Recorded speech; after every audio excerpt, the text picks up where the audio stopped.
Assalamualaikum semuanya, kembali lagi dengan saya Dela. Buat teman-teman nih, khususnya para cewek-cewek, pasti menjelang menstruasi kalian sering banget mengalami yang namanya PMS. Nah, sebenarnya apa sih PMS itu? Nah, tanda-tandanya atau gejalanya itu apa aja sih? Nah, sebelum saya ngebahas lebih lanjut mengenai PMS, jangan lupa untuk menyalakan tombol loncengnya atau notifikasinya supaya teman-teman nggak ketinggalan info-info terbaru di setiap minggunya. So ya, langsung aja ke videonya.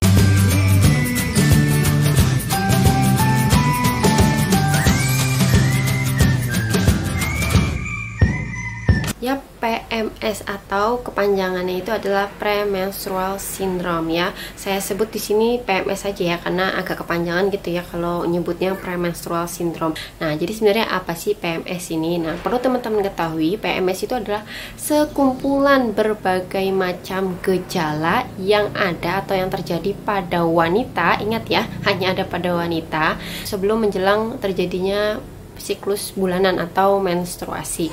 Biasanya terjadi 7-10 hari sebelum menstruasi itu terjadi hingga menstruasi itu datang atau tiba. Nah, kumpulan gejalanya itu apa aja sih? Nah, di sini sebelum saya ngejelasin mengenai tanda-tandanya gejala yang dirasakan dari PMS itu apa aja, di sini saya mau kasih tahu kalau sampai saat ini dari berbagai macam penelitian sejauh ini belum diketahui secara pasti penyebab terjadinya PMS. Tapi ada satu alasan yang bisa menyebabkan terjadinya PMS, yaitu dikarenakan ketidakseimbangan hormon antara hormon progesteron dan juga estrogen serta hormon-hormon yang mungkin berpengaruh pada saat siklus menstruasi atau pada saat terjadinya proses menstruasi. Oh ya, ngomong-ngomong soal menstruasi, kalian juga harus tonton video saya yang ini mengenai apa sih menstruasi itu. Nanti linknya saya akan tuliskan di description box supaya teman-teman nggak bingung mengenai menstruasi itu apa, kemudian PMS itu apa, bedanya apa. Kalian harus tonton video saya yang itu. Oke, sekarang balik lagi mengenai PMS. Jadi apa aja sih gejala atau mungkin tanda-tanda yang dirasakan pada saat terjadinya PMS? Nah, jadi tanda atau gejala PMS ini terbagi menjadi dua, teman-teman. Di antaranya yaitu secara mental dan juga secara fisik. Nah, kita bahas dari mentalnya atau emosionalnya dulu. Apa aja sih tanda-tandanya atau gejalanya? Jadi yang pertama, bagi teman-teman nih pasti akan lebih sensitif ya, mudah marah-marah atau mungkin dikit-dikit nangis, nonton drama Korea langsung banjir air mata. Nah, itu biasanya gejalanya adalah entah jadi mudah menangis atau mungkin malah jadi lebih emosi. Kemudian yang kedua adalah kalian mengalami gangguan tidur. Biasanya yang mau haid atau PMS itu biasanya akan mengalami insomnia, susah banget ngomongnya, insomnia atau sulit tidur, atau malah kebalikannya jadi banyak tidur. Nah, kemudian yang ketiga, kalian akan mengalami perubahan nafsu makan. Kalian itu makannya jauh lebih banyak, porsinya lebih banyak, maunya ngemil aja, tiduran, makan tidur, karena memang wajar karena teman-teman sedang mengalami PMS. Nah, atau mungkin ada juga yang sebaliknya, justru nafsu makannya itu malah berkurang. Tapi ini jarang, sayangnya kebanyakan malah teman-teman itu justru nafsu makannya itu bertambah ya. Kemudian yang keempat, kalian akan mudah depresi ya. Ini berkaitan dengan yang tadi, lebih sensitif. Kemudian kalian juga akan sulit konsentrasi ya, karena kan PMS itu ada gejala-gejala fisiknya, nanti saya akan sebutkan. Jadi itu akan mempengaruhi kondisi mental kalian atau emosional kalian. Kemudian gejala yang terakhir adalah adanya perubahan gairah seksual atau perubahan libido yang mungkin akan lebih menurun gairah seksualnya. Sekarang kita akan bahas mengenai gejala PMS secara fisik atau physical.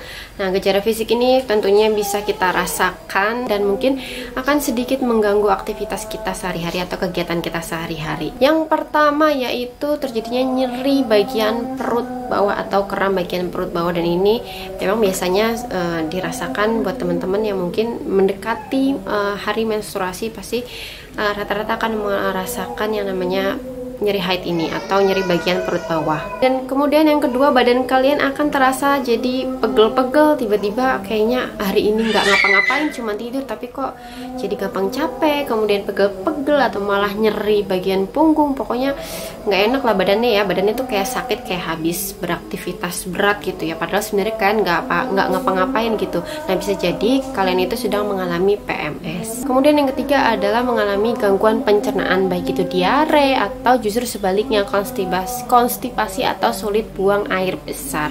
Nah selanjutnya yang keempat, mungkin ya kayaknya yang keempat deh saking banyak.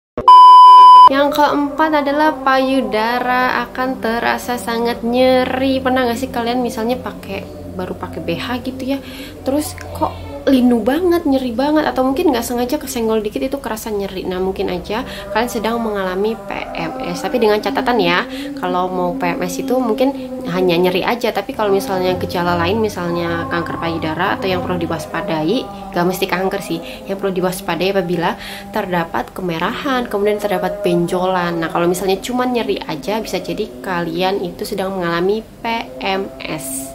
Selanjutnya yang kelima, kalian akan mengalami mual atau mungkin bahkan sampai muntah. Dan yang terakhir nih ya, yang sering dikeluhkan oleh wanita adalah munculnya jerawat ya. Biasanya kalau kita mau menstruasi, menjelang menstruasi itu akan timbul jerawat. Nah untuk saya pribadi, biasanya saya kalau mau menstruasi akan timbul jerawat di bagian apa ya, entah bagian jidat, pipi, intinya hanya ada satu jerawat aja. Dan mungkin buat teman-teman yang nggak pernah jerawatan terus tiba-tiba tumbuh jerawat, nah itu bisa jadi kalian sedang mengalami PMS. Nah itu dia gejala secara fisik yang kalian bisa rasakan selama PMS itu berlangsung. Nah, untuk mengatasinya apa aja sih cara-cara yang bisa kita lakukan untuk meringankan atau meredakan atau mungkin mengurangi gejala dari PMS ini? Yang pertama adalah kalian harus rajin olahraga ya. Olahraga ini nggak mesti tiap hari, tapi harus rutin dilakukan, misal seminggu 3 kali tapi konsisten.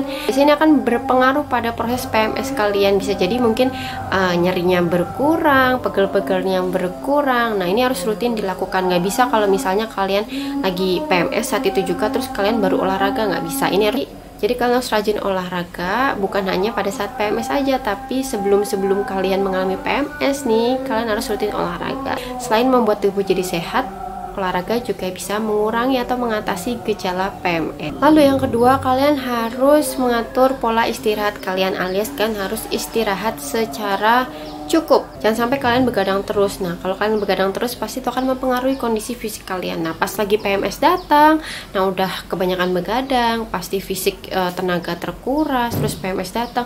Nah, itu kan pasti akan berpengaruh banget ya sama keluhan yang kalian rasakan. Kemudian yang ketiga, kalian harus mengatur atau mengelola stres kalian.